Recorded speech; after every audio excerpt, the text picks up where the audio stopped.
So the big news today that you're stepping down from your role as head coach of the club. Can you just talk me through your decision? Yeah, listen, it's not been an easy decision. It's a wee bit bittersweet, but obviously being given the new role of CEO of the foundation, I've had to look at things and see how I can get a better balance to my life, and I also know the commitment that that's going to bring. And when I look at it and I've thought about it in great depth, you know, it's provided me with challenging situations.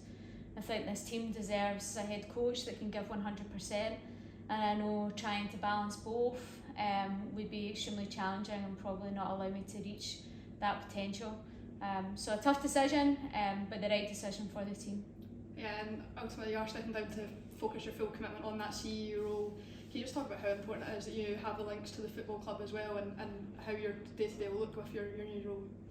Yeah, I think it's interesting. You know, we talk about wearing different hats here. You know, as much as we're all the Spartans family, you know, there's 3 separate entities to the Spartans family. You've got the youth section, you've got the football club, and then you've also got, you know, the foundation. And I think it's really important that you have key people in the middle of all 3 to ensure that, you know, we continue with the same morals and values and the same vision, and you know, and as a family. So ultimately my role will be key in making sure that that continues to happen.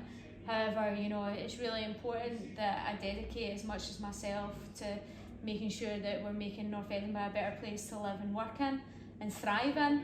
And I know the pressures that come along with that, having worked alongside Dougie for the last 15 years, and I want to be able to give that, you know, everything that I have to bring success to the foundation, to change people's lives, but also to ensure that the football club's successful too.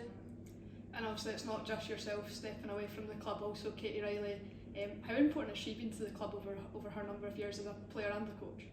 Yeah, you know, Katie goes about her business fairly quietly. You know, she was a fantastic player, a great captain for this club. Has always been a really solid sounding board for myself and other members of the staff, and also the players. And you know, she's obviously moved into the coaching side of things for the last 2 seasons, which is a difficult transition in itself. I think she's handled it extremely professionally. And I think, you know, to keep her on as club podiatrist is really important. We want to look after everyone at this club, and our feet are our most important tool in this game. So her expertise and her ability to be able to treat and help support players in that respect is very much appreciated.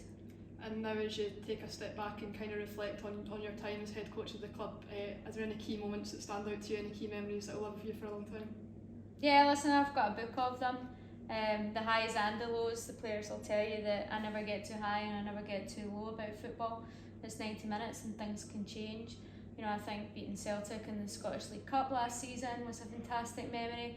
You know, being the first team to beat Glasgow City 1-0 in the league back in 2015, I think it was, is another memory that sticks out. So there's been plenty of highs, there's been plenty of lows, but one thing it's taught me is that, you know, we have to make sure that football doesn't change us. Ultimately, at the end of the day, we're here to play a sport that we all love and enjoy, and even though the game continues to grow rapidly, we have to remember that.